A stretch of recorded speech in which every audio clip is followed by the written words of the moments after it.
Warahmatullahi wabarakatuh. Mahasiswa sekalian, kembali kita hari ini berjumpa dalam mata kuliah perencanaan jurnalistik.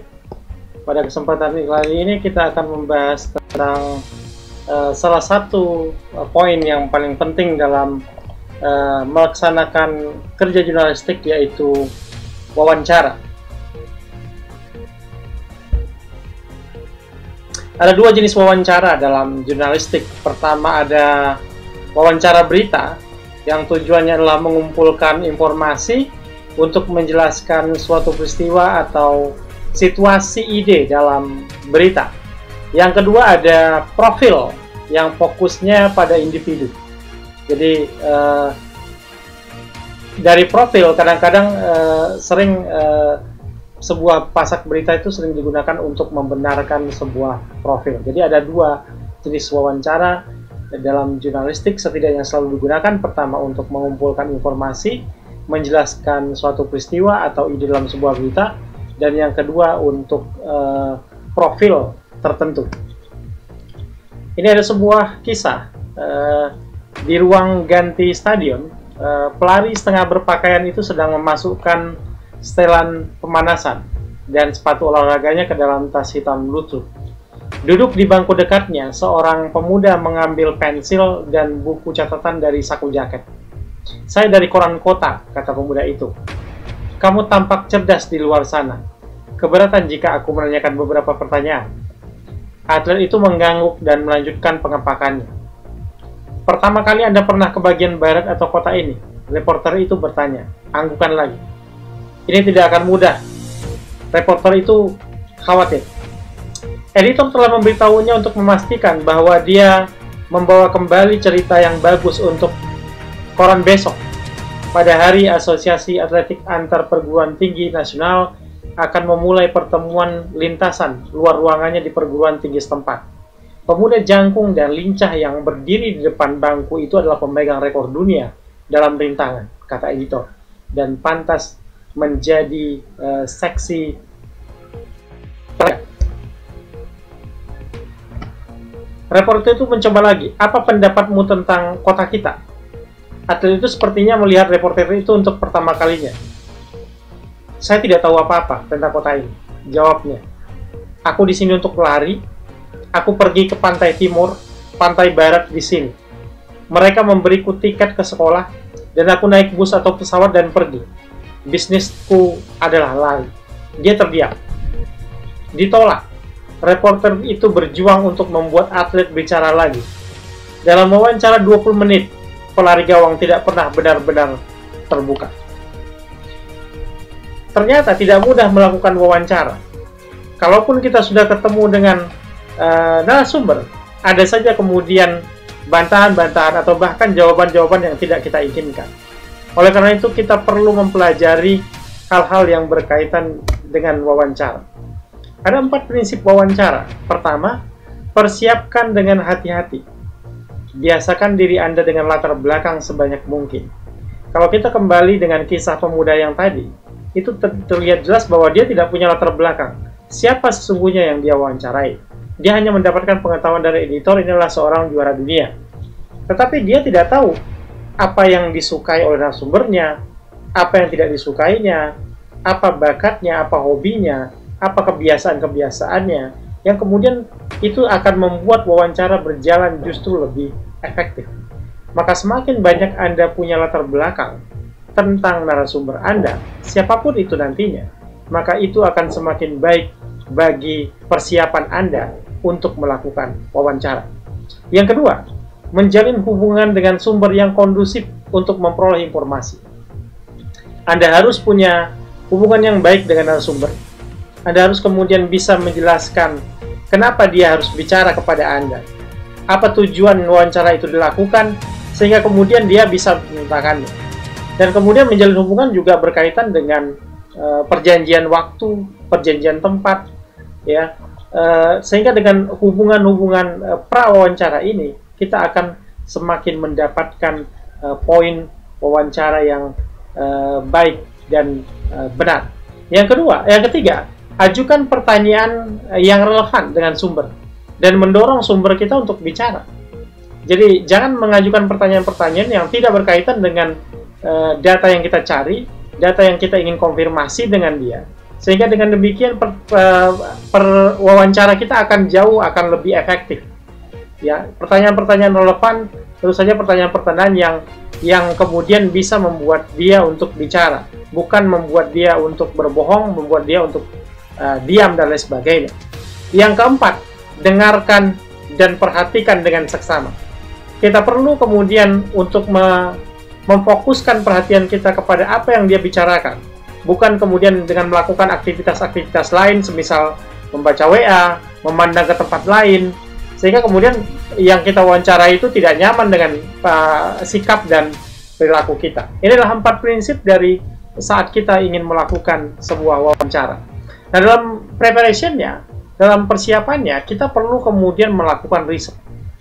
Ya, kenapa riset penting? Karena riset inilah yang kemudian berkaitan dengan latar belakang, lalu kemudian apa kaitan antara sumber dengan laporan atau liputan yang akan kita buat, lalu kemudian kenapa dia menjadi narasumber kita, itu perlu riset yang luar biasa mendalamnya. Yang kedua, ada hubungan. Kita perlu menjalin hubungan dengan narasumber seperti yang saya jelaskan tadi. Kita perlu mengadakan komunikasi awal terlebih dahulu, meminta kesediaannya, dan kemudian membuat janji waktu dan tempatnya di mana. Kadang-kadang ada orang yang tidak nyaman bercerita di satu tempat, tapi dia nyaman bercerita di tempat lain, atau dia tidak nyaman berbicara pada waktu tertentu, tapi dia kemudian bisa nyaman di waktu lain. Maka itu perlu kemudian ada hubungan. Yang berikutnya ada advance work, pekerjaan terdahulu yang perlu kita lakukan, yaitu memastikan bahwa wawancara ini misalnya bersedia kita wawancarai. Ya, kita perlu juga perlu kemudian mencari katakanlah teman-temannya, keluarganya, orang-orang terkait dengannya yang kemudian bisa memberikan informasi-informasi kepada kita terkait dengan kebiasaan-kebiasaan dari orang sumber yang kita akan wawancara. Semakin banyak pekerjaan terdahulu yang kita lakukan, maka akan semakin baik untuk wawancara. Yang berikutnya di question. Kita perlu kemudian punya daftar pertanyaan. Daftar pertanyaan itu akan memandu kita untuk melakukan aktivitas wawancara. Karena kalau misalnya kita tidak punya daftar pertanyaan, hanya garis besarnya saja, kita bukanlah orang yang kemudian punya kemampuan mengingat seluruhnya. Kadang-kadang kita justru terbawa arus oleh jawaban-jawaban dari sumber kita, sehingga lupa apa sebenarnya yang ingin kita capai dalam perilaku wawancara kita. Dan yang terakhir itu adalah listening dan watching. Kita dengarkan dan saksikan dengan seksama, perhatikan dengan seksama apa yang diucapkan oleh narasumber kita. Nah, di sini ada sebuah cerita pada ulapan utama dari The Hawkeye edisi September di Burlington, Iowa. Ada sebuah kejadian kebakaran 3 alarm yang menghancurkan sebuah gedung berlantai 2 yang menampung agen penjual mobil dan bengkel perbaikan badan. Reporter mewawancarai beberapa orang untuk mendapatkan informasi untuk melengkapi pengamatannya. Orang-orang diwawancara itu ringkasnya begini. Pemilik 15 mobil hancur, kerugian pasti belum diketahui. Seorang letnan pemadam kebakaran, gedung tidak dapat diselamatkan ketika petugas pemadam kebakaran tiba. Mereka berkonsentrasi menyelamatkan gedung-gedung yang bersebelahan. Seorang saksi mata, saya tidak tahu apa itu semuanya berjalan sekaligus. Saya melihatnya terbakar dan saya ketakutan setengah mati. Kepala pemadam kebakaran, petugas pemadam kebakaran negara bagian akan menyelidiki penyebab kebakaran tersebut.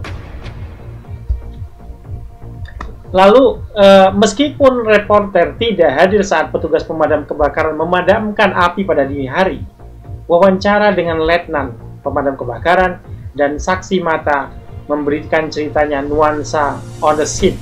Jadi kita perlu menetapkan narasumber yang akan kita wawancara itu sehingga membuat cerita kita itu seperti on the scene. Ya, kita perlu saksi mata atau saksi orang yang menyaksikan sebuah peristiwa, mengalami sebuah peristiwa yang kemudian dia bisa menceritakan kronologisnya dengan baik. Kita perlu kemudian orang-orang yang yang berkompeten untuk membuat cerita dalam wawancara kita itu menjadi lebih hidup. Nah, ada aturan dasar kalau kita ingin melakukan wawancara. Ada 12 aturan dasar. Pertama, identifikasi diri sendiri di awal wawancara. Anda harus menyampaikan siapa Anda, dari media mana, dan kemudian apa motivasi Anda melakukan wawancara. Yang kedua, sebutkan tujuan wawancara. Ya, untuk apa Anda mewawancarai narasumber Anda? Dan kenapa harus dia? Kenapa dia harus bicara? Jelaskan kepada mereka yang tidak terbiasa diwawancarai bahwa materi yang akan digunakan adalah misalnya menggunakan tape recorder untuk merekam, Anda mencatat, sehingga kemudian dia tahu kenapa Anda mesti mencatat, kenapa Anda mesti merekam. Yang keempat, beritahu sumber Anda berapa lama waktu yang dibutuhkan untuk wawancara. Kelima, buat wawancara sesingkat mungkin. Ya, jadi Anda perlu membuat janji dengan wawancara Anda bahwa narasumber Anda mungkin orang yang sibuk, maka Anda perlu membuat waktu misalnya hanya 30 menit, hanya katakanlah 20 menit, ya, sehingga kemudian Anda bisa wawancara sesingkat mungkin. Ajukan pertanyaan spesifik yang jawabannya kompeten untuk dijawab. Jangan mengajukan pertanyaan-pertanyaan yang sifatnya juga sangat umum, ya, yang kemudian orang lain bisa menjawabnya, tapi yang benar-benar bahwa hanya narasumber ini yang bisa memberikan jawaban atau kepastian dari pertanyaan Anda. Kemudian berikan sumber waktu yang cukup untuk menjawab. Jangan memotong jawaban dari narasumber. Yang kedelapan, minta sumber mengklarifikasi jawaban yang rumit atau tidak jelas. Jadi kalau ada istilah, ada sebuah term yang kemudian Anda tidak kurang paham dengan apa yang dijelaskan oleh narasumber, sebaiknya minta dia untuk menyederhanakan bahasanya sehingga kemudian Anda bisa mengerti. Yang kesembilan, baca kembali jawaban jika diminta atau jika ragu tentang ungkapan materi penting. Ya, jadi baca kembali kalau Anda mencatatnya, baca kembali. Jika ragu, Anda minta kembali narasumber untuk menjelaskannya. Yang ke-10, menuntut jawaban jika publik memiliki hak untuk mengetahuinya. Misalnya, dia kepala bagian keuangan dan pertanyaan kita adalah tentang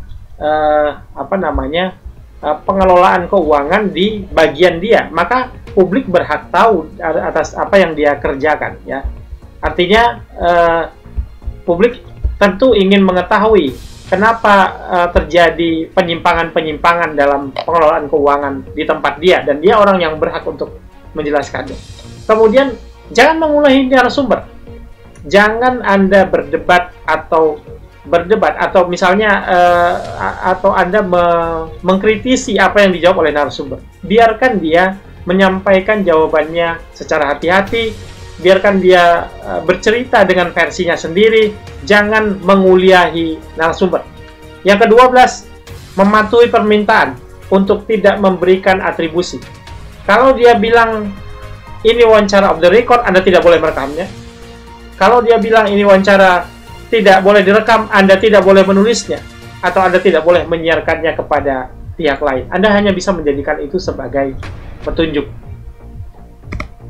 Dan yang terakhir, Anda perlu mendapatkan trust dari narasumber.